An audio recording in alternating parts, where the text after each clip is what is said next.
Hello and welcome to the DM's Book Club, a podcast where we read about some Dungeons & Dragons and discuss how we might include it in our role-playing campaigns. With me, as ever, for one of the penultimate episodes of DM's Book Club is Hamilton. Hello, Hamilton. How are you doing? Penultimate episodes of the DM's Book Club in total? Of this season. You said of the DM's Book Club. Of the season. That's what, in my head, I meant of the season. I was like, in total. what a way to let everyone know. What a bombshell to let you know. Exactly. Just like whilst we were in the middle of recording. That's like, hey, it. just so you know. No. So yes, the penultimate episode of this current series. Hamilton, there we go. How are you after that bombshell? Well, after that roller coaster ride of emotions, I am. Well, you know I'm ill. I do know you're ill. So, you know, I've had kind of a couple of weeks, but apart from all those stuff, you just keep moving on, don't you? So, yeah, I'm all right. How are you? I'm okay. I think it's because it's spring. It's that little bit where I'm just like, I need it to get a little bit warmer. It's sunnier, but it doesn't feel warm yet. So I'm just sort of on the edge going, I just need it to be a little bit more. And then it was warm where I was today. I was at 18 degrees at lunchtime. Wait, what? It's like in Bath. In Bath. It's like 11 here. No, I was 15 in the morning, highs of 18. Oh, yeah, I was sitting outside. I had just a t-shirt on and I was sunning myself. You need to move down the southwest, microclimate, all that stuff. That's clearly, I'm clearly in the wrong place. That urban heat island isn't working for you right now. It's clearly not working for us. Hamilton, shall I tell you what we're talking about today? Yeah, it's good to tell me now. You can tell me now. There's a lot of bombshells coming your way. Yeah, it is, exactly. The one thing that I know you've run quite a lot of, and I've not run a lot of myself, is urban settings or urban sort of campaigns. So as you've talked about lovingly about when you ran sort of Dragon Heist and that sort of thing. And I know quite a lot of other people have run urban campaigns as well. And it's one of those things where it's like, yeah, I guess when you're starting out, you're like, oh, you're in a town, you're in a city, like that will come up as part of one of your adventures at some point. And I thought to myself, well, I actually don't know what kind of encounters you can run in a town or a city that's, because obviously when you're in a dungeon, it's like, oh, well, there's going to be monsters here, or there's going to be traps, or there's going to be a puzzle, or there's going to be this, there's going to be that. When I looked at the DM's guide and it gives you examples of random encounters to have in cities, I actually wasn't taken with any of the examples. A lot of it was like bandits and cultists, and I was like, oh, okay, great. Well, that is the thing, isn't it? And that's the standard. It's like guards as the other one as well, which is a classic. And and thieves, like the other classes that are monsters. So the bard or the rogue or whatever monster variant is another classic as well. Like I was just thought to myself, God, that's a bit boring. Especially if most of your campaign is set in an urban setting of stuff. Like, I'm sure there would be monsters in there or something like that, but I wonder what we could do. So I thought I'd ask you and me to come up with sort of 3 monsters each that or 3 sort of monsters or encounters that, we thought, oh, this would just be a little bit different to our urban settings and stuff, and just go from there, really. I think it's a really good idea. And I think when I did Dragon Heist, I found exactly that point. Another good one, if you need some variation to your cultists, this is just outside of it, but maybe this is interesting information. If you have access to Rise of Tiamat and Horde of the Dragon Queen, it has the Dragon Claw, Dragon Fang, and Dragon Tooth. I can't remember the third name. I have to clarify it, but it's basically the 3 stages of being in the cult dragons. But it gives you fighters and sort of with mages with a cultist twist, and higher different 3 layers of challenge rating. One of them's a knight level as well, so like a knight character. It's just something, if you are going to be running cultists in your game, there's a little one. If you're doing a cult in the city, use those, because that will give you a good variation of cultists to use. And that's just worth it, instead of having like 2 cultists. Oh, and then a cultist mage and stuff like that. These are a bit more exciting. That's a freebie. That's a freebie. Whoa, a Hamilton freebie. Amazing. Yeah, that's a good point. Because again, for me, I think it's a very common thing. Is like there's always someone bringing back a demon lord, or there's always bringing back Tiamat. And you're like, well, it's probably not a good idea. But obviously those sort of things do happen in D&D. So it's nice to have that. Yeah, I didn't realize there'd be like sort of hierarchy or flavors of cults. Yeah, it's just more like a flavoring. It's kind of like they have a little class-based relationship, I guess, and the cultists. It's just something I just used them when I was doing I flavored the Castellantas, which is the Asmodeus cult. I just flavored them with a bit of them additional because I was reading Horde of the Dragon Queen in advance of what we potentially were going to do next. And I thought, hey, these will be useful. Yeah, I like that. Let's start then. Should we start with your first choice, Hamilton? If you're okay to do that? Yeah, that's fine. Yeah. Right. So, Hamilton, what's your first choice for urban encounters then? What's your, not necessarily number one, but what's one you're like, oh yeah, this would be a really good Well, I was thinking I was going in like my challenge rating layer, if you know what I mean? And it's sort of the ease of entry into a game. So my first one is shadows and variations on that theme. There are a few different ones. It's kind of a classic as well, but they do allow for a little bit more of combat. So a challenge rating of a half, so only 100 XP. However, they're always hard to find, which is always good. And they can be anywhere. They just hang out in shadows. That's basically it. And it can move through a space as narrow as 1 inch without squeezing, which always, they're always kind of, there's something that kind of works for putting them into an urban encounter. You could have them internal or external, just down an alleyway, just a couple of shadows sort of pop out, or when you're just in the back of the tavern, do you know what I mean? You could just have one just hiding out there or something along those lines. And with that, as I said, they've got some fun challenges for combat at early levels to get players invested in just not, hitting a guard, which is a very clear humanoid. This is something that's a bit different. It's undead. It gives a bit of fun for the DM as well, because you can play that sort of character. So to run through the sort of stats, obviously stealth very high, stealth +4, and with that dex, not very good strength, good con, no intelligence, middling wisdom, and no charisma. So it's really a dexy con thing. Vulnerable to radiant damage. So again, it's kind of allows early players to sort of start that simple questioning of, well, this probably doesn't like radiant because it's a shadow, wouldn't like light. There's a kind of clear thinking process there. It allows your cleric or paladin to feel like they can get involved in the combat without just healing, which I think is always positive. A lot of resistances though, which then then acid, cold, fire, lightning, thunder, bludgeoning, piercing, slashing from non-magical as well. It then also starts to really rely on your clerics and your paladins because of the radiant vulnerability, but also because if you're hitting something at challenge rating half, you're probably level 1 or 2. Maybe you're not really going to be higher than that. Otherwise, it's a bit too low level. And there's an alternate for that anyway. But it means, you're going to have your barbarian going in, doing half damage. Oh, that's not great. Then they're going to start thinking about it. And then you could start allowing people to think about, there are some ways you can do spiritual weapon. And I don't know, it kind of, all these things start to come into play. That's why I quite like them. So there's a sort of combat mechanic for them, really is what I like. And then they get cool things like, as I said, the move through 1 inch, shadow self, which is in dim light or darkness, they can take the hide action as a bonus action. So even though they've got 16 hit points, which could be, if you've got a couple of them, it could take a few turns, a few rounds, but then they could just disappear on you. Do you know what I mean? Like they don't. You can play a few of those games and maybe just like they all disappear, and you could stop the music, stop the thing, do a bit of investigation, can't see them. And then wait half an hour whilst they're in the tavern, and then attack again. Just, you know what I mean? You could just, if you wanted to play some fun things on your players, that's kind of good. Sunlight weakness, again, a bit of fun for your druid to get involved in as well. Bit of shillelagh could happen there. All little things I think is and then they have a cool action, which is strength drain. Now this is where it really gets fun. It's a scary action, I would say. I've used it on some players and they've gone, oh no, when it happens. So what is strength drain? And this is actually something that all Shadowfell creatures do use, and my favorite of them, my highest level, which I have used, but this strength drain is they have +4 to hit, does 2d6 plus 2 necrotic damage, and the target strength score is reduced by 1d4. The target dies, this is reduced to a strength of 0. So if you've got your wizard who may have a strength of 8, could have a strength of 8, 2 bad rolls on a 1d4, and they're dead. They're not death saving throws. No. They are dead.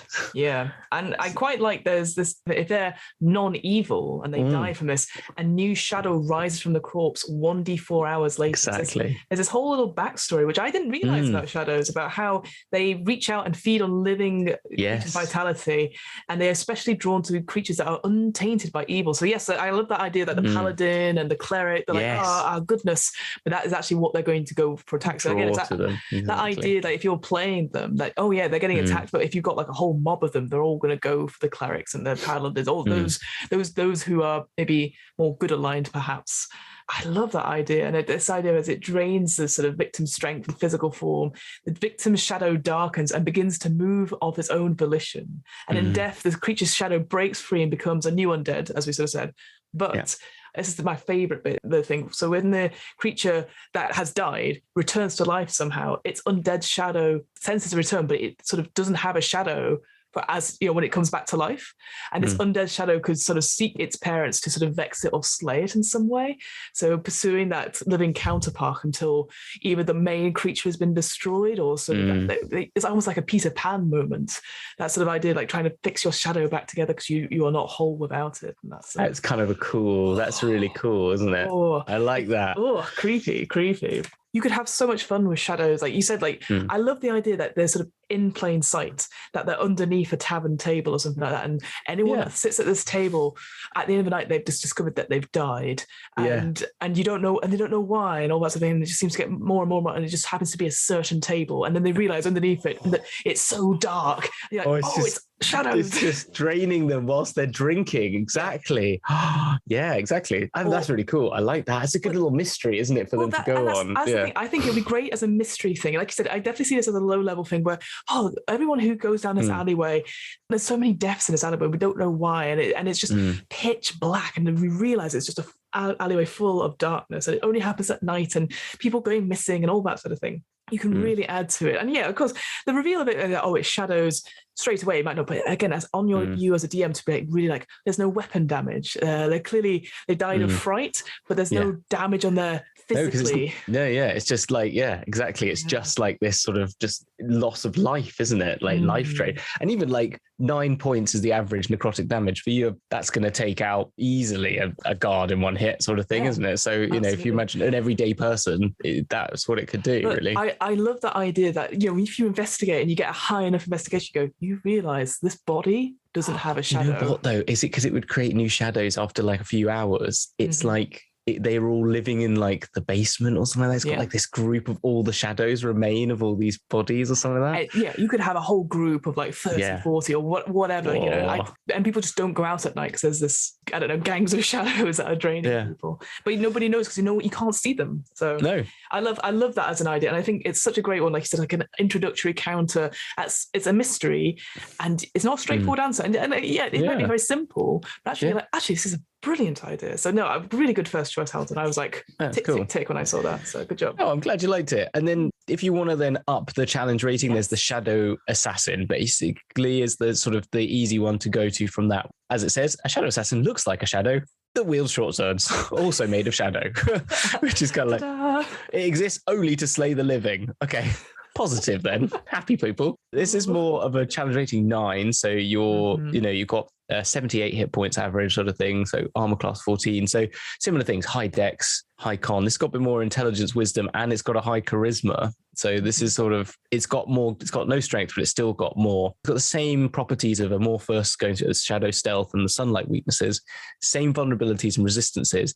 However, it is now immune to necrotic and poison damage. Ooh. So it just adds that. And I forgot to mention, they also have condition immunities as well. So they do not have kind of exhausted, frightened, grappled, petrified, paralyzed, poisoned, prone, or restrained. So again, things a lot of people do use early on, which is starting to get to grips with grappling, and using sort of other ways of techniques in combat. This then sort of brings you back away from those, so you can't rely on those sort of tools, which is kind of interesting and not, I guess, in some ways. No, I like it. Yes, that Shadow Assassins from Waterdeep Dungeon of the Mad Mage, and I'd not heard of that one before. And I like the idea that you're like, we've dealt with these shadow things. You go, oh no, it's got knives. It's got shadow knives. Exactly. It's kind of cool, and I just think it's like, what I think is fun about them is they're a good flavoring for a space like the Shadow Assassin, and like you could have it as, what came to mind with that is that you've got the mob boss somehow, like, you know, you could make it in some ways that he's raised a shadow assassin by doing some sort of necromantic magic. He's raising these shadow assassins from people that he's like had under his employ, and he's got this one shadow assassin he's got somehow under his control. I know they can't be, they doesn't say they can't be charmed. So I think like, why not? Why not? You could just make it that somebody is controlling them, you know? And he sends it off to go and assassinate, you know, other people in other. I mean, how cool would that be? Though? I guess another mystery. We know these people have died, but they died in a locked room. And they've clearly been stabbed or slashed to death, and yet there's no evidence of it. And yet, you know, there's like a smoky sort of thing coming from under the door, and then it's swords, and then So I love that idea. Like, it's just one up, isn't it? Just from normal sort of shadows. So I think either way could do you with some good. And I really, really like that idea. So I think shadows are good, and there are so many more fun shadowy things. But I think those are enough for the sort of levels we'll talk about for today. So what was your first one then? I will tell you, Hamilton. So again, I actually did the same thing as you did. I was sort of like thinking low level, mid tier, higher tier. Yeah. I went, after a conversation we had with our friend Derek actually about oozes, I went for a grey ooze. Now, oozes, I'm sure most people will be aware of them because you will have heard of like a gelatinous cube that appears in the dungeon, and this idea that they are just like this horrible slime. I hate slime, and I don't know why the world is obsessed with it just now. I don't. Like, it's everywhere, right? It's like snot. Like, why do you like? Yeah. There's videos everywhere of it, people making it, and they've got stuff in it. It's like, oh, it's ASMR, and I'm like, that's going to be a bugger to clean. That's what I say. Yeah, I'm with you on that as well. You're like. That's a very boring adult thing, right? But I love the idea, like reading about oozes in general, this idea that they live in dark places that shun bright light. So very similar to shadows in a way, but they flow sort of underground. So you're thinking sewers, and that's exactly where I went to. Was like, it's just very Teenage Mutant Ninja Turtles. Yes, 100%. Yeah. You want a reason to go into the sewers. Every adventurer wants to go down there. Let's face it. They feed on any animal or object that can be dissolved. And, you know, this idea that it's said in a sort of brief about oozes, the first warning an adventurer receives of an ooze's presence is often the searing pain of acid touch, but also an immaculately clean passageway is likely to sign that an ooze has been by. Ooh. And I like that. That idea is like, these sewers are really clean. Like, how suspicious. And I just thought that was a really cool idea. And so you can have different oozes that are different viscosities and different sort of transparencies and stuff. And like I said, the traditional sort of gelatin cubes have like things in them, like stuff that can't be dissolved. So obviously you see like, oh, there is a sword just hanging in the air and very hard to perceive and all that sort of thing. So I quite like it. The other thing about oozes, just to quickly mention, is that they don't really ally with other creatures, but other creatures might use them for defending a lair, so they'll trap them or put food out for them. So I like the idea. You just happen to bump into it, enticed into a pit trap where its captors feed it often enough to prevent it from coming after them. I know how cute. I'm very cute about that. But think about that as a really cool sort of, again, guild thing. If you're having your bandit stuff, the idea that you could just stumble upon an ooze and you're like, it's actually part of a greater network of some sort would be I just think really, really cool. But so the reason I chose a grey ooze, because I think everyone knows about gelatinous cubes. We get it. Classic. But I think a grey ooze is quite interesting because they are essentially, it's described as stone turned into liquid by chaos. I just think, what an amazing line. Like that is so cool. And it sort of moves and it slithers like a liquid snake and it rises to strike. And I just like that idea that you could be walking down a passageway and then the wall behind you melts. Just like Alec Mack. It's pretty much. And I just, oozes themselves, they take a little bit of a perception check to spot them anyway. But the fact instead of what usually happens is a mimic is a wall or a door. This time it's an ooze instead. So oozes in general, they'll have a very low armor class because they're oozes. So usually about 8 armor class. Hit point wise, 22 for the grey ooze, so not lots. Challenge rating half again, so they're similar to the shadows. Damage resistances, they're resistant to acid, cold, and fire. Condition immunities, like we sort of just mentioned, blinded, charmed, deafened, exhausted, frightened, and prone. Again, makes sense because it's an ooze and not necessarily sentient. Again, like the shadows can move, they're amorphous, so they can move through narrow spaces. So again, the idea that they can't run very quick. I will say they're 10 feet of movement, and climb 10 feet. But the idea that you barricade, we're safe for now. And then you just see like, sort of comes under the door. Also, they get themselves in the way of where you need to get to a lot of the time as well. So they can be like, you have to get past them sometimes. So it's like, oh dear. Exactly. Yeah. And I think, but here's the cool thing about Grey Oozes, which I don't think is on the other oozes. So it has a sort of feature called corrode metal. So any non-magical weapon made out of metal corrodes when it hits the ooze. After dealing damage, the weapon takes a permanent and cumulative -1 penalty to damage rolls. If it goes to -5, the weapon is destroyed, and it can eat through any sort of non-magical metal around. So again, if you're putting up a quick barrier or a shield, that's going to be eaten ASAP. The pseudopod attack has obviously a general sort of pseudopod stuff, which again, very typical of oozes. But if you're wearing armor, it will take again that same -1 penalty, and it accumulates. And then if it reduces it down to AC of 10, the armor is destroyed.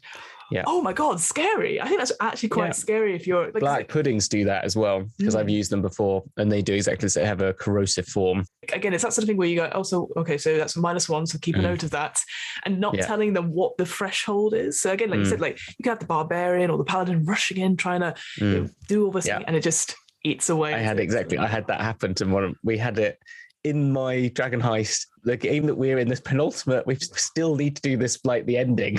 We've left it with my character fighting an ooze with their knife just corroded. And they're like, what am I going to do? There's a better thing that comes up, isn't there, though? Oh, so there's a variant on the Grey Ooze called the Psychic Grey Ooze. So oozes, I will say, also aren't very smart. They have a very low intelligence score, but this one has an intelligence score of 6, as well as the following action. So it's called Psychic Crush. Ooze targets one creature it can see within 60 feet of it, and they must make a DC 10 intelligence saving throw, so not necessarily high. But if it fails it, it will take 3d6 psychic damage on a failed save and half as much on successful save. So imagine that on top of your armor. It's a terrifying thing. So that psychologically damaging is pretty. I just like the other thing that they do though, which is if they kill something, they consume it by, which is always an which you mentioned in that slow death bit, but it's something that when I played with that same party, that point, one of them did go down. And so I had to say, well, then, it then goes on top of it.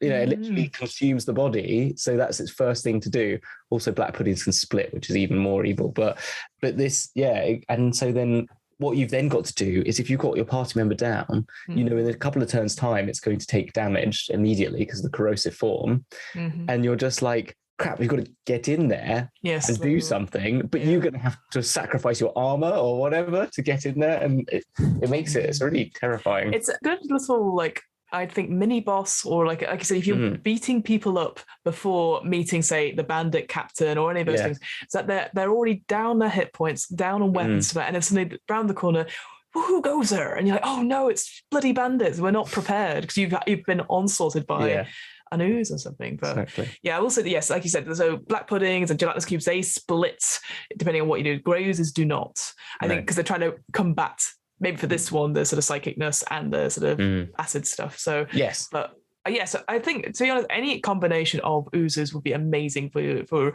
any sort of underground lair, like again patrols or the sewers are very clean. That's really weird. It's that sort of thing where what's the reason for them to be in the sewers for? That people have gone missing. It's always down the street. But there's. I love this idea of like a dwarven lair hideout where they are using oozes by trailing like little animals that they're feeding them, so they clean their sewers.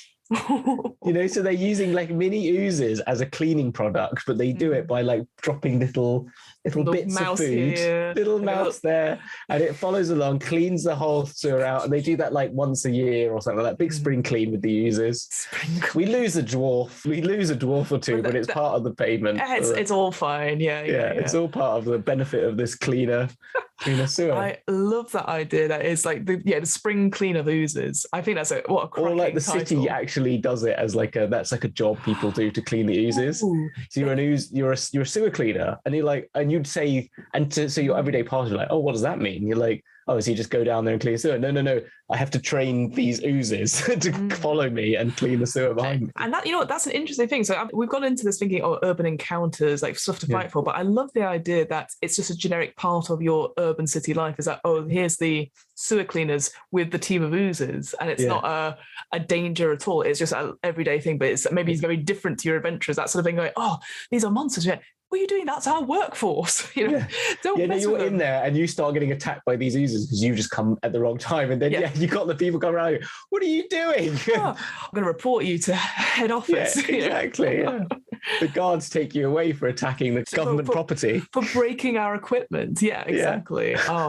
See, so there's so much in that. There is so much in that. Is such a Terry Pratchett sort of moment. I'd like that. It is. There you go. I think, just that little twist on it. Hamilton, what is your second choice? My second one is golems in general, but I'm talking here mainly about stone and iron golems because I don't really want to talk about the other ones as much as anything. That's fair, yeah. I think these are a good one that happen in all locations. You can have them, you can use them anywhere really, but I used one as an escaped rampaging golem from a wizard's lair. That's always a fun thing because wizards, they're always up to mucking about with things they shouldn't be mucking about with. So golems, if people don't know, are constructs that are made, magically imbued constructs that are, so in a stone one, it's obviously cut and chiseled from stone to appear normally like a statue, sort of thing. And there's always a good one, like you go to the mansion of like a sort of high level sort of NPC. You go down the wrong corridor or something like that, or you're trying to sneak around, you go into the sort of, you find the secret door bookshelf and it opens and there's a couple of statues and then suddenly it starts moving. It's a good classic one. They're basically obedient to whoever commanded them. If they're left without instructions, it follows its last orders, so it can be stuff like protect this and it will do it violently. When it can't fill its orders, it will either react violently or stand still and do nothing if it's been given conflicting orders. Sometimes it alternates between the two. So that's some of the things. Which I like that. I like that quite a lot. Yeah, because golems, it's an interesting one because I too have faced golems in an urban setting now that I think about it. And this idea that like a Frankenstein's monster sort of thing, like they've been created, like you said, like mad scientist wise or mad wizard wise, and then like you put in your notes like escaped. I'm like, that's interesting. What made them escape? Because as you said, these golems, they have no ambitions, they have no sort of personality or thought. And I'm like, it's like this tiny spark of light that has no memory, personality, or history. It just simply moves and obeys. What if you go too far? It goes to that Frankenstein, like ex machina thing. They take on the personality of something else. Like, again, that whole idea of Frankenstein was that it starts to remember stuff from its previous life. And again, so that I guess that's more with flesh golems perhaps, but I just like the idea. But you could still do it, couldn't you? That it has some sort of like, you could just even just say that it just starts to, because it's magical, it starts picking up like magical essences, or someone died nearby and their soul got drawn into it or something in the spell, or you could do that, or like they all go Terminator on you and sort of what's the company called in Terminator? Skynet. It goes all Skynet on you and they all start rising up and taking over or something like that. But I think there's some fun things that they have. So there's easy ways to like bring them in, and you could even have it like maybe even the main castle. Like I always think of Waterdeep's got the walking statues of Waterdeep, and they're a good protector. But maybe like what if like the whole castle city wall was just emblazoned with these golems, but you don't know they're just statues of big, large objects. But then when an invading party come, they get all lit up and start going out to fight. That could be just kind of a cool if background. There's a siege or something like that. They just, here's the army of Waterdeep. Yeah, exactly. The first line of defense. Yeah, so I think that could be, there's lots of fun things you could have with that. And again, the escaped one, or even you're sneaking around a room. Going back to the idea of like it gets personality, I'm just thinking of like you said, like a soul from someone nearby or whatever. But I was thinking, because it talks about when they created, there's like a book, like a manual of golems, and that idea that there's certain instructions to make them as well. So I just love that idea that someone's experimenting something and they put a bit of themselves into the golem. So that mad creator is the golem as well, and it's that sort of like Jekyll and Mr. Hyde thing and all that sort of that so could be quite fun. So you could get to a point where, again, I'm thinking too much of flesh golems, but even any sort of I'm thinking like Voltron. That sort of like gains that sentiment, and it has that sort of like it's not quite sure, and it's sort of learning at the same time. And it's like, it's kind of mixing between the memories of its creator. Yeah. Maybe it killed its creator. Like maybe that's what it did. And that's it. And in that moment, and it thinks it's itself, it's the creator, and it's like there's a golem on the loose and doesn't realize it's the golem. Yeah, and all that exactly. Sort of yeah. So from a combat point of view, they are a challenge rating 10, so pretty high up. 178 hit points for a stone golem. Again, lots of immunities: poison, psychic, bludgeoning, sort of piercing, slashing for non-magical attacks that aren't adamantine. So that's a bit of a bugger, isn't it? Yeah, exactly. So you can still put fire, lightning, and a lot of magic into it, but I do find it a little bit annoying though when you do come across it and you are a fighter and you are like, okay, so I'm just literally going to be doing half damage now, and it does become a bit annoying. I do understand that. And so, there's always things, balance your counters. I guess it's interesting because obviously that's one of the joys of playing in D&D, I always think, is that sometimes the stuff you do doesn't work. So maybe creating a character, like a player character that doesn't have one type of damage, it has a couple of ones. But I agree. So as a fighter to this, like, you're like, well, what am I going to do? What it would make me think of then is to use the environment more so that I can, it's like, well, can I pull down a curtain on it and it can't see anymore and all that sort of. And it might feel like you're wasting your turn, but then at least like you're doing something to distract it whilst the other people who may be able to damage it have a go as well. I mean, you say that sort of about the magic stuff. I do see the stone golem has magic resistance, so it has advantage on saving throws against spells and other magical effects. So you're like, yes, it does. Yeah, so it has that on top of it. I hadn't got there yet. Oh, sorry. And it's magic. It's fine. No, it's good. No, exactly. It has magical resistance, which also makes it very impressive. And they are quite Terminator. They are very much that, like, they are going to keep going. I think that's part of what they're sort of is trying to invoke, that sort of like they keep moving, they just keep going. Like you keep if it's got a task which is like to take something to somewhere, it will just keep walking through walls, doors. There's one classically in a Drizzt novel, I think, that does that, which kind of goes a bit like it just keeps walking through a city and like walks through doors and stuff like that until it gets to where it needs to get to. It doesn't know it's doing bad, but it just is causing absolute chaos. It also has a mutable form, which is fun because someone's going to try and polymorph it, and it ain't going to work. That's definitely, so it's immune to any spell or effect that would alter its form. And that's really interesting because, again, it's also going, I'll make it smaller. Because the stone golem is a large construct. So you're like, we'll make it smaller, then it'll be manageable. And then you're like, I've wasted my turn because it's, and possibly a high-powered spell as well, because polymorph is quite a big one as well. So not only would it have advantage against it, but also he was like, that doesn't work, sorry. And you're like, well, fuck. It's very true. And then in terms of attacks, it has slam, which is Golem makes 2 slam attacks, which is very much just it plus 10 weapon, and it does a lot of damage, 3d8 plus 6. It's very strong, not surprisingly. It's very high con, but everything else is pretty low. It's not very dexy. So even though it has advantage on saving throws against spells, a lot of them are dex, and it's got a -1. So I was going to say that charisma is at -5. So well, it's not winning any limerick contests. It's not going to get any speeches, is it? And any monologues at the end. The really cool thing about the stone one and why I like them, and this is like just the flavor bit, and you probably know what it is. Creatures that fight a stone golem can feel the ebb and flow of time slow down around them, almost as though they were made of stone themselves. So it has this ability called slow, and it has a recharge 5 to 6. The golem targets one or more creatures it can see within 10 feet of it. Each target must make a DC 17 wisdom saving throw against this magic.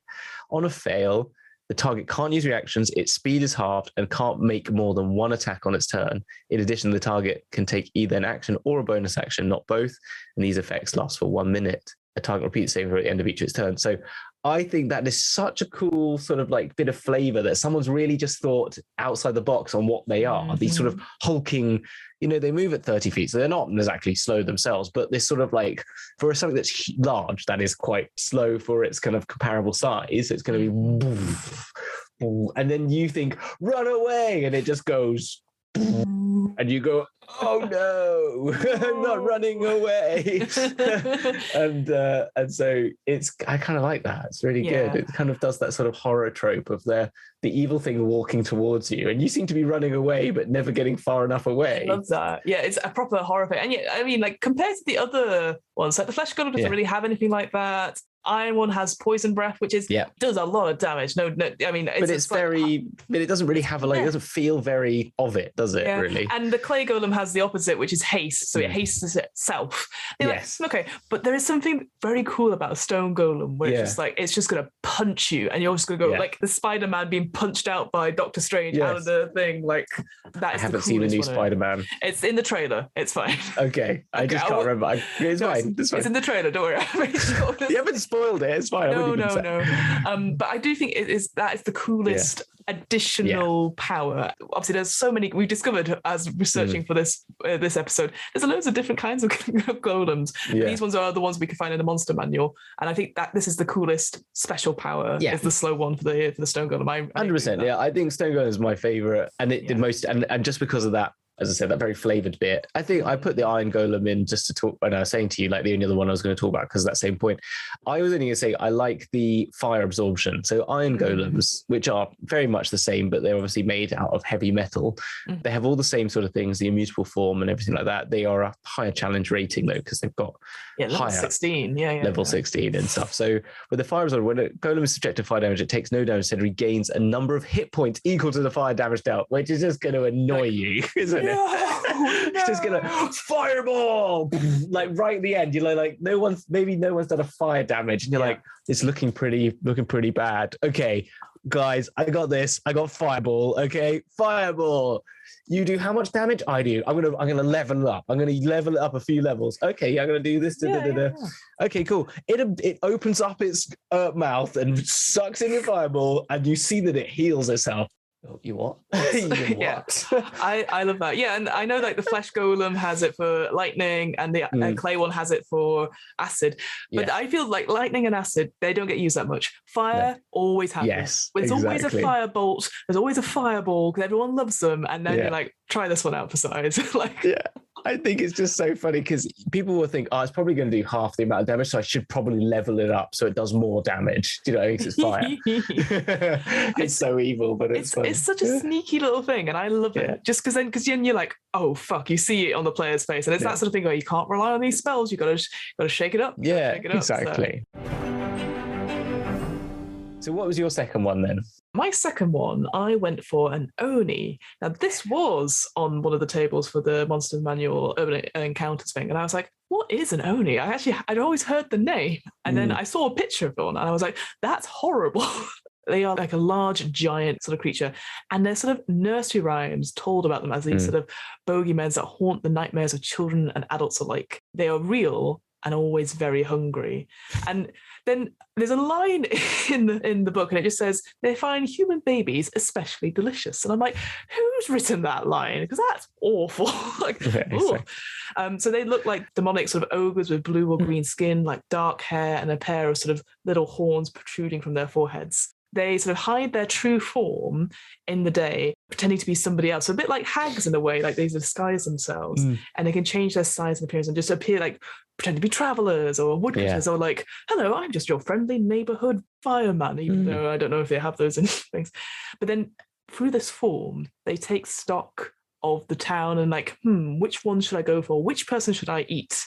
So I love that idea that for them, going to a new village is like us going to a restaurant and perusing the menu and then coming back later to order. Like, you could imagine the story of one would be like they've been out in the villages and been run out of enough villages. They think, city, let's try a city. You know, like one goes and dares to try the city and thinks, I can hide. There's so many places. You know, there's not like in a village, there's only 20 people. They're going to know which one is the new person who's turned up, and then everyone starts getting eaten. So like in a city, you could be much more anonymous, you know, and so that hide into it as well. And I think you could really use that because I mean we've talked about hags before on this podcast and how much we love them, and I think here is just a little bit different, so people will be like, so is it a hag? But I don't understand. And it just, again, confusing other people that might be a bit au fait or a bit familiar with the Monster Manual.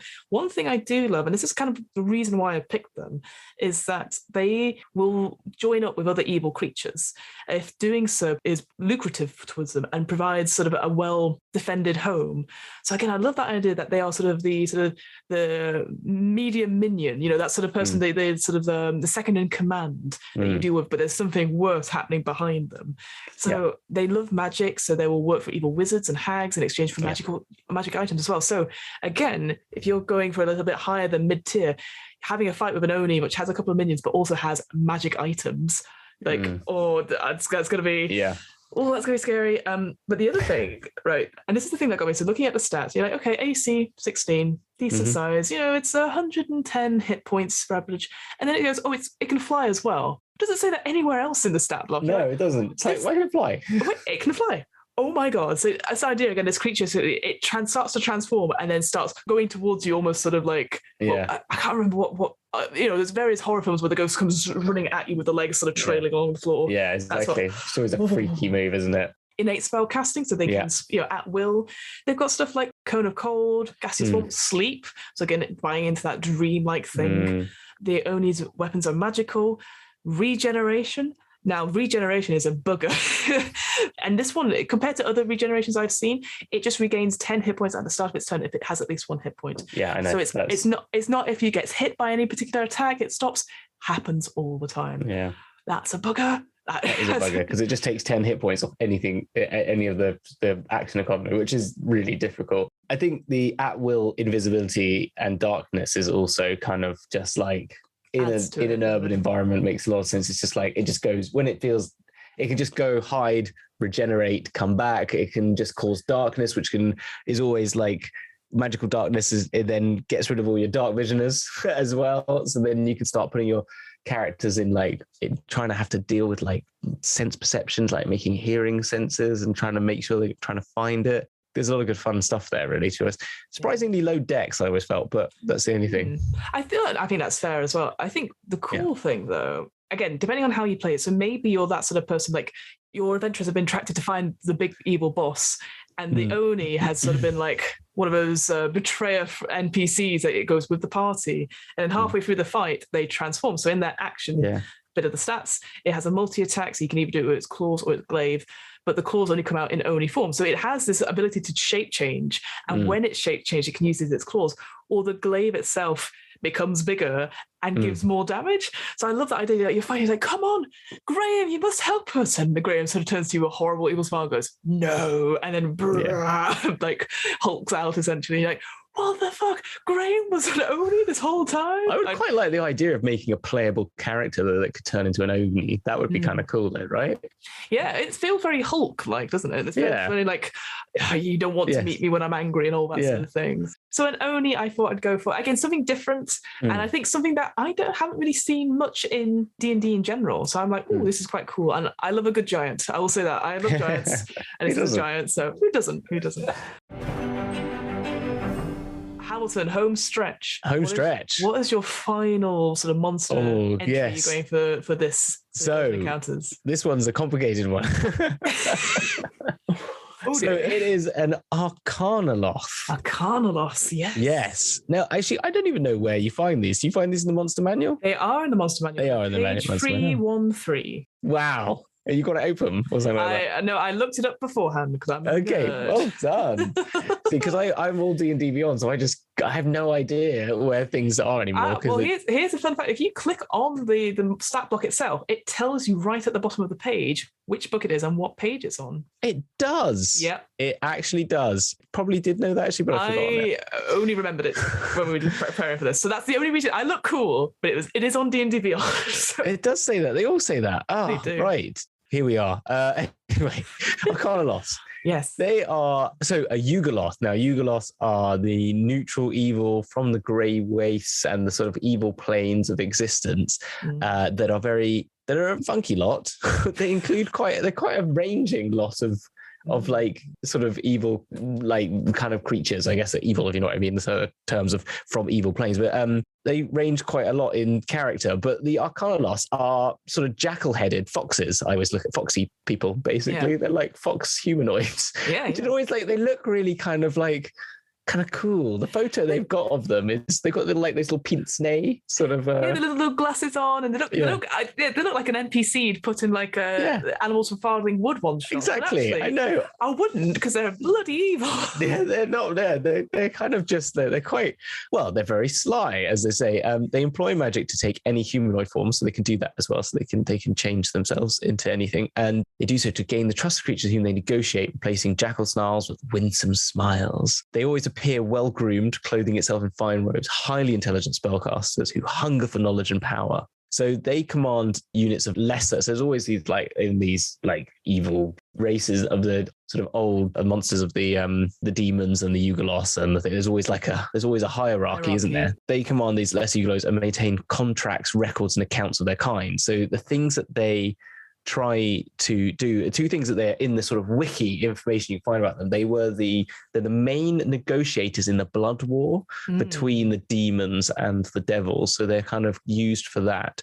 But also they demand exchange for their time and their effort is information and powerful magical items. And they're basically always out for finding more and more information and magic is basically what they go for. And the things that particularly they go for is these books of keeping, which they have. And these are always a fun thing. So you can always imagine, as how I saw them coming into an urban encounter, because they're always on the lookout for highly powerful magical items or the sort of information on demons. So these books of keeping hold the true names of demons, Ugalos, and devils, which is a very powerful thing to have, because that means you can then control them by using commanding magics and ritual magics. And therefore they want to go and find, like, they might want to go into a city like Candlekeep, I don't know, and find some sort of record there of some name of a demon lord that's hidden away in a tome that they believe, or get into like one of the museums and get some wealthy NPC's household and get hold of a demon ichid touched blood, demon touched sword or something like that, of some description, or helm of infinite knowledge or something like that, So there's always a thing there. And you can there's one in this that I always talks about, like maybe them being, you could see them in a second hand being some sort of shopkeeper as well, like selling all these wares and being quite fun. So having them like maybe as like disguised as a humanoid, or maybe they are just openly, the sort of fox head, but maybe they're just always hiding out and dealing and trying to buy all your greatest and best things off you. They could maybe just be like an NPC that you just meet, and then you just kind of have this inclination they're a little bit off in some way. I love that idea that they just openly are an Arcanaloth, like on Avernus somewhere. You go to that shopkeeper and it's like, that's an Arcanaloth, and you obviously like, and what do you want? Exactly. But if you start off in Baldur's Gate and you have that weird shop, and then it's mirrored in Avernus, and it's the same shopkeeper, and it's like, oh hello, I guess you want to see the good stuff now. Exactly. Or maybe that's it. If you say the secret word, you go through to the back room, but then when you go through the back room, they immediately turn. You're like, what? And it's like, we knew the secret passcode. You're not surprised, right? You're not trying not to act surprised. I love this stuff about, so the Ugoloths themselves, that's sort of the big overbranching thing. This idea that it can be summoned by its true name in the Book of Keeping. Yes. And so, so it's idea that a Ugoloth is in an urban setting because, again, that's someone higher up has contracted it to do stuff, to maybe seek out like adventurers who are drawing a lot of attention to themselves and can be used to go, like you said, go get treasures from somewhere, or to be used to do the dirty work. And I say this, and you're like, oh, why are you saying these things? Because that's what happened to us. Bloody Ugoloth used us to destroy portals of the world, and then we were like, are we the bad guys? And turns out you were the bad guys. We did the bad guys. And that was a turning point, and now we're still trying to undo all of our terrible work. Is that your high level campaign? Yeah, it's a high level campaign. It was, honestly, I've still got the clip of it somewhere where we discover it, and then obviously then the session ends and I go, what do we do now? This is in your one that's on the internet, right? The Xerios one, yes. We've not, unfortunately, the rest of that campaign isn't on the internet, but we've recorded all of the stuff for it. So I definitely have clips. Is that reaction? Oh yeah, okay. Yeah, I was like, oh my god, like we're all like, fuck. It was so much fun, but I couldn't believe how played I was. Amazing. This was like 2 years of gaming, and then we're like, And they're like, okay. That is so good. Yeah. That is so good. I love that. Looking at Arcanaloths in general, though, they've got quite a lot. Like, again, this is the thing. Again, from having one in the party for a long time and then having to fight against one, I will say they're a bugger to fight. Yeah, they've got a lot of spells. Interestingly, the other ones we had that we've seen have shown the updated spellcasting. But this hasn't got the updated. No, I don't know. I wonder if that's maybe a thing on D&D Beyond. I'm not 100% sure. Because I had it in the other one with the updated, but maybe they haven't got around to Arcanaloth for some reason. I don't know. Yeah, no, because I thought that as well. But who knows? I think by the time 2024 comes and everything is updated to new one. So yeah, currently, as we're sort of looking at it, it's still levels of slots of spells, which is a nightmare, but you just do it once per day, it's fine. It's actually got 2 sets of spellcasting shown on here. Actually, it has innate spellcasting and then it has spellcasting. Oh yeah, so the at-will ones, and then all the other spellcasting that it would do. Sorry, I just saw that. No. But that's the thing. Again, if you were playing this, you have so much to do. You have a lot to deal with. There is a lot to deal with, and so what let's get down to the stat block. Then they've got a lot of strength. They got good con, they've got great intelligence, clearly, because they are great charisma and great wisdom, and they're pretty dexy. There's nothing negative. They're all pretty high. They're high level. CR 12. They speak all languages. They have true sight, which means they can see even if you are polymorphed, even if you are invisible. They see you. So they know we're coming. Like they are pretty much like, for a CR12, they've got quite a lot of things, and they're kind of on the level of like a adult dragon in my mind. And so I'm not maybe an adult dragon. I think so. Yeah, I think they just got low hit points. It's only 104. That's probably it, isn't it? Really, I would expect it to be a little bit higher, but I mean, you can always flavour that as well if you want. You can always flavour it that they have extra. Yeah, they have extra hit points and stuff. I think certainly for our Yugoloth got legendary actions at one point, and we were like, "Well, this is awful." Well, that's what I mean. You could add that in, and you can give them minions to help manage that, or even like armor. Minions, maybe they're wearing an armor or something like that. But yeah, high Arcana plus 13. And they use charisma for their spell casting. Oh no, it's intelligence, but their innate spell casting is charisma. Sorry, that's it. Resistance is cold, fire, lightning, bludgeoning, piercing, always bludgeoning, piercing, non-magical attacks. You might as well just not bother having a non-magical weapon, basically. Yeah, just why are you going into a fight with just a normal dagger at this point? Yeah, exactly. Yeah. What are you doing with yourself? Get alive. No, so, and then they can't be charmed or poisoned, and they got really high passive session. Telepathy to 120 feet as well, which is always fun. So you can always freak people out when they got you're there. I can see you. Yeah. So magical resistance as well. They got some claws if they get in trouble, and they can teleport whenever they like. Teleport is annoying. I will tell you that now, because if you're running in after them, you try and hit them, you bugger up a hit. They're like, cool. I'm now just gonna go 6 feet away. Like, stop running away. Yeah, they can just teleport 60 feet on open space whenever they like. Also, what else can they do? What else can they do that you love about animals? And they can bloody fly. They can bloody fly. So they could fly up 30 feet, then teleport 60 feet. They are just very the worst. I will say that looking at it, and they've got up to 8 level spells, you know, and they've got stuff like, banishment, dimension door, hold monster, chain lightning, finger of death, really high level spells. And then for its normal action, it's a claw attack, and which has a bit of poison on it. So again, as a DM, you're like, well, I'm just going to be using these spells for days, and they'll never get close to me, because why would I want to? Yeah, exactly. It feels like pointless, especially if they're so magical and stuff like that. I guess they need to have some sort of melee thing. But I was like, claws. Yeah. Rubbish. No, you're gonna banish the spellcaster. You're gonna then cast fear on someone that you don't really want, like your rogue, and then you're gonna fireball. That's what you're gonna do. Finger of death, just to really boogle somebody up. The cleric. That's what you're gonna do to the cleric, because you don't want anyone to save them. Exactly. And then actually no. Oh yeah, you might banish the cleric. That would be fun. That's the funny thing. I also like the fact that they did give them prestidigitation as a cantrip, because they want to always look good. So I always they want to look like a lovely, lovely, helpful NPC that tells you that the only way you can save the world is by breaking 4 portals, and it turns out that actually you break the world by breaking. You got Shadowed of the Colossus, did? Yes, I did.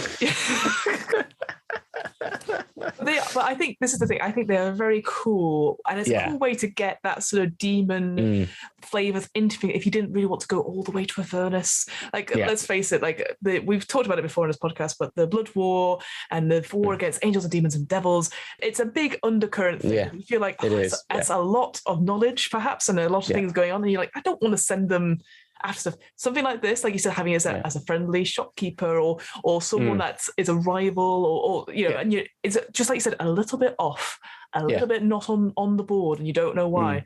I will tell you from experience, a perfect enemy NPC. Exactly. So then we move on to your third one, which is also one of my favorite. And I feel there's a similarity to them as well, actually. Yeah, it's got a theme. I think we've got themes going on. Without even knowing it, we've had a bit of a theme. We didn't even discuss it properly. And Shadows and Oozes are kind of very similar. I mean, I think so. Golems and Onis, they're kind of big constructy things, like fighty, or like in-your-face fighting, but yours is a bit more cooler, I must admit, the magical thing. No. And then an Arcanaloth and Rakshasa. Yeah, you have to do it. You've got to do it the critical role way, haven't you? Rakshasa. So Rakshasa is a fiend which has an incredible look to them. Again, they can sort of change their appearance as well, you know. But I just love this, that they are essentially, it just describes them as evil spirits in mortal flesh. They sort of originated long ago in the Nine Hells, where powerful devils created like a dark ritual to free their essences from their fiendish bodies in order to escape lower planes. So it essentially looks like a tiger humanoid sort of person standing upright. But the way you can tell that they're Rakshasa is that their paws are on backwards. Which I'm just like, what? That's insane. Like, and you like the idea that you can't necessarily know that until you see it. A very slight thing. So they probably their hands are always covered or they're always in. Yeah, I like how it has, when you have the picture, it's got its arm turned the other way to hold itself. So they're like, you have to twist, it's always twisting it. Yeah. I will say it's a very cool picture. It's also in the basic rules of Rakshasa as well. Is it? It is, according to D&D. Page 341. Yeah, there you go. I'm now going to do that all the time now. You mentioned it. But yes, the Rakshasa uses delicacy and misdirection in pursuit of dominion over others. Few people see this fiend in its true form, as it can take on any guise it wants, although it prefers to masquerade itself as someone powerful or influential. So again, that idea of the sheriff of Nottingham appears and is like ordering people about, etc. is actually a Rakshasa in disguise. I quite like. So it gives examples of like nobles, cardinals, or rich merchants. So again, that idea that something's not quite right, but you're not entirely sure, and you're maybe a bit too low level to really question the authority of a Rakshasa. You're like, not sure, and then you get invited to supper or something like that, and one by one you get picked off, which I love. So yeah, so the true form combines the features of a human and a tiger with the palms where the backs of the hands would be on a human. But here's the cool thing I love about this. So we'll go into the stats of it in a second, but the idea is that when a Rakshasa dies, it sort of returns back to Nine Hells, and it's this agonizing, torturous death, right? Where its essence remains sort of trapped until it's reformed, like most devils have, right? And it can take months or years. But when it's reborn, it still has all the memories and knowledge of its former life and who killed it. And so it's that very long process of it will come back and try and get that person again. And I'm like, oh, so you could have it at the beginning of the campaign. Somehow, you know, it's a critical rating 13. You managed to get rid of it. You're like, we've done it. And then right towards the end, again, big boss coming up and something like, hey, who's that guy? And you get stabbed, or you get like something like, and it's the Rakshasa that's back again. And I mean, that scene, spoilers for Critical Role season 1, but that scene when what's his name? What's his name? Yeah, Vax, but what's Gilmore? Gilmore, yeah, right. Gilmore, yeah. So Gilmore turns up to him in the middle of the night and speaks to him, says he wants, and we're just in the middle of the Chroma Conclave. It's all just going off, and we're like, it's a moment of respite. You know, everything's very chill. Gilmore though wants to have this chat with Vax in the middle of the night, and then he stabs him, and you're like, oh, what the fuck? And they're like, the Rakshasa from like 6 months ago, or like, no, it was like a year ago or something. It was a whole year, so long ago, and you were just like, holy shit! It was such a cool cliffhanger. I remember that because it was like, oh my god, moment. Yeah, he fell off the edge of the building, didn't he? Yeah, it was like, oh, it was so good. It was so good. Here's the other thing I didn't realize about the Rakshasa as well is that obviously they'll seek that person who's killed them, but if for whatever reason that target has gone, you know, died through natural causes, it will punish the killer's family or friends or descendants. Yeah. So this idea, you could have no idea that your great-grandfather or grandmother mucked up a that was like, saved a small town from a Rakshasa, and then down the line you're like, wait, what? And that would be terrifying as a lower level, like, oh, we're just level 7. What's that? Oh no, Rakshasa's coming back to kill us. Yeah, really, really cool. Cool. I think this is just really cool. I keep saying really cool thing about these creatures, but this is really cool about Rakshasas, right? So, okay, first of all, go on then. What's really cool? Okay, so their speed is 40 feet, so they're coming after you. They're going to like bound after you, right? They have limited magic immunity, so they can't be affected or detected by spells of 6th level or lower unless it wishes to be. So you're a bit buggered if that's all you have in terms of spells. Like if you only have one level 7 slot, or because you have to be much higher level. So yeah, even though it's a challenge rating 13, you've got to be actually higher. And it's kind of funny. They do have that vulnerability though. They do. So yeah, piercing from magical weapons wielded by good creatures, which is a very, very specific thing. And I like it. I like seeing that. And I hope it's one of those things. It's one of those things I would have to put a sticky note on the paper going, remember this. And remember it would be like, and maybe name the character, say, okay, that person's a good person and they've got a magic weapon. This will work, etc. Just because I think, it's very rare I see something that's specific in terms of vulnerabilities or immunities or conditions. So yeah, I really like it though. I mean, it makes sense in the grand history of it, I guess. No, it does. Exactly. And this one actually does have the new spell casting. I know. I don't know. Who knows? Maybe they have it up. Maybe it's going to be when Monsters of the Multiverse officially comes out. Maybe it all changes again. I don't. Maybe it's through certain books they do first, and then Arcanaloth are definitely going back then with a vengeance. Well, exactly. Yeah. So yeah, just having a quick look at the innate spell casting. So you got stuff like Sky Self, Mage Hand, always great fun. I like the idea that Mage Hand is probably backwards as well. Oh yeah, that's cool. So why not? Minor Illusion, Detect Thoughts. And then you've got Charm Person, Detect Magic, Invisibility, Major Image and Suggestion. Finally, by Dominate Person, Fly, Plane Shift, and True Seeing. Not necessarily attacking spells. No. Which I think is a shame, but maybe it's because obviously it can't be affected by certain spells. Maybe it's like, this is a bit overkill if it's something just is able to do Fireball or something like that. But I guess that was the only thing. I guess because it has to get closer to you to do its claw attacks. It can do multi-attack of 2 claw attacks. But I will say the claw attack, very cool sort of, again, flavoursome thing at the end is that if it hits a creature, takes the damage, again, not massive amount of damage, like 2d6 plus 2, but it is cursed. So whenever you take a short or long rest, you have thoughts, horrible images and dreams, and you gain no benefit from taking those rests, and it can only be lifted by remove curse or similar magic. So you're buggered. If you have that sort of fight and then you get away from the Rakshasa, you can't sleep. You can't rest because it's just I like the idea. It's like, when you have, I can't remember what the name of the effect is. When it's sort of burned into your retinas, that sort of image of like a horrible face. It's just the Rakshasa looking at you like, like when you close your eyes, like, oh, no. I can't sleep. Damn it. It's just a very cool creature. And I like having cool creatures in urban campaigns. And just, again, it's just that idea that it's something different. And it's like, it's not a cult leader. It's not a bandit.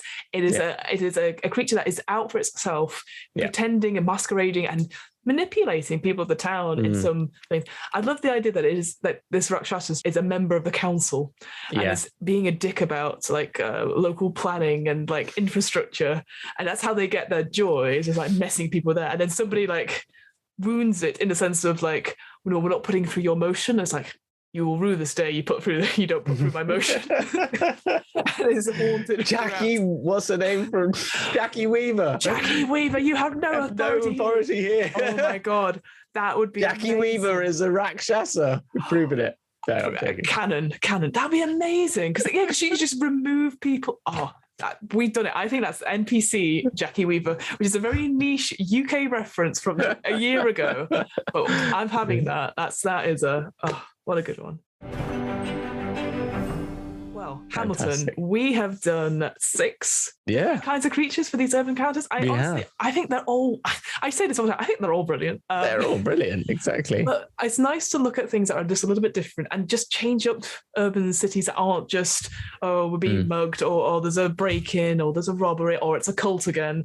And there's so much you can do with it as well. So thank you so much for letting me go, what about if we do oozes and shadows and oh my, so thank you so much for letting me chat to you about this stuff this evening. No, same here. Again, I really enjoyed it. I thought it was a great little concept because, as you said, it's an area which is not so, it can get very easily, just as you said, down those simple routes. And so it's always fun to think about. I think with any area though, you can chuck anything in and it will always be great, isn't it? But yeah, I think they were all fun ones. I really liked all the choices. I'm sure we'll come back to, because again, in the DM's guide, it talks about like, here are other random encounters for mountainous areas, underwater, the Underdark and stuff like that. So I think we could always have a look at those and see. Oh yeah. Catch lots of fun ideas for Underdark and underwater. There you go. Oh. Plenty of things to get on. I won't go for the Kraken because that's obvious.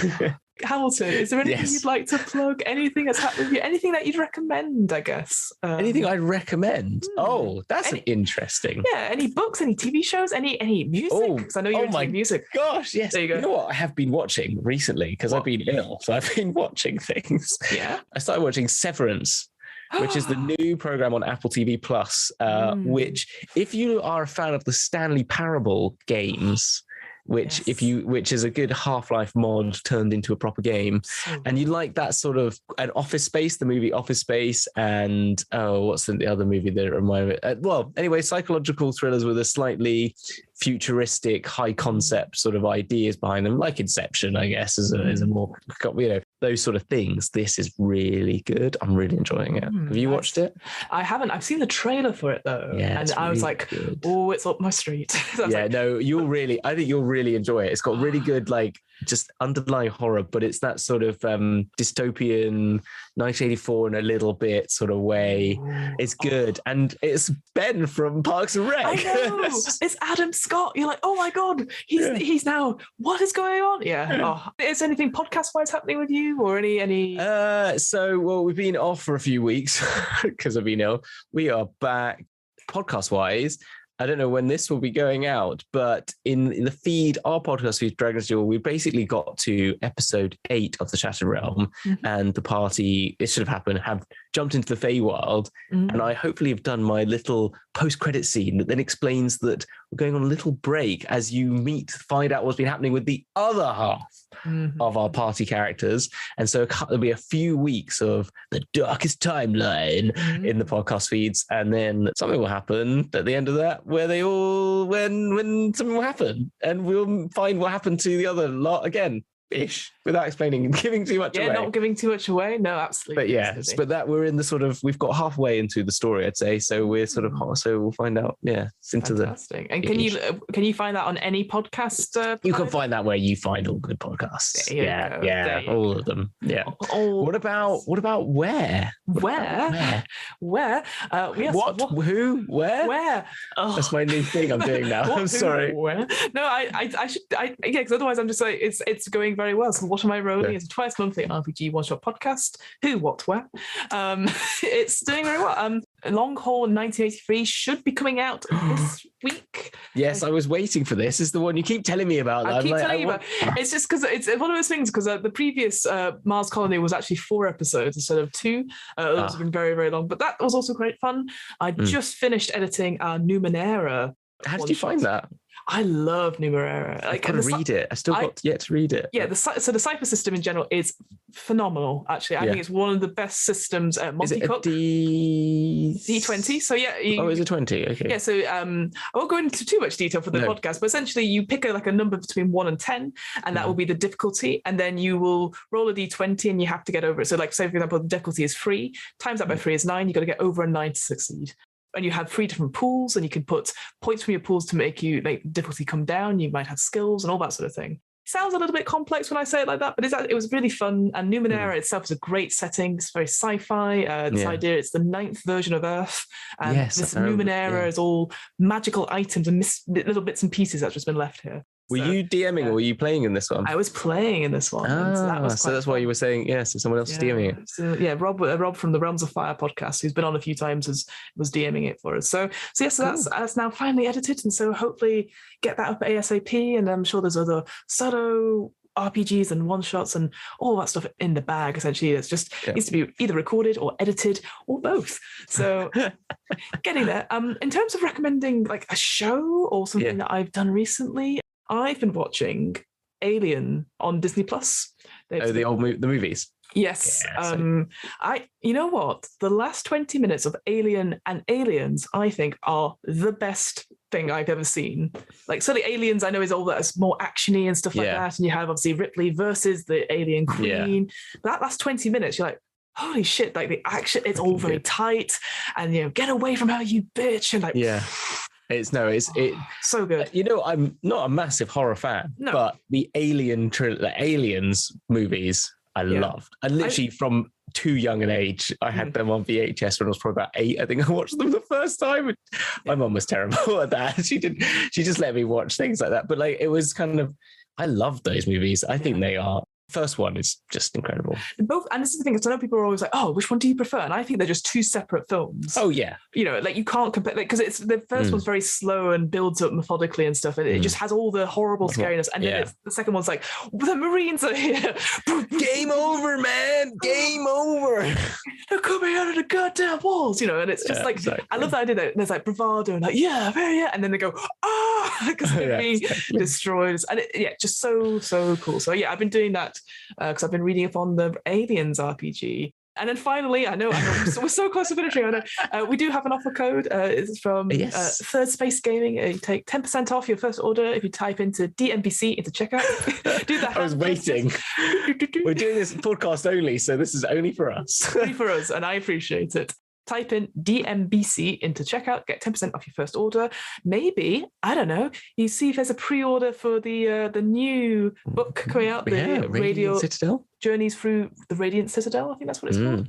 Oh, when it came out, both of us were like, "Oh, the alt cover's very good." Yes, the alt cover is very nice. So excited for that. So we'll definitely when that comes around, I'm sure we'll do a lovely first impressions of it. So I hope, definitely. So excited for it because yes, it's going to look good. But until next time, folks, thank you so much for listening, and we will thank you, everyone. Here to you next time, and as always, see you on the flip side.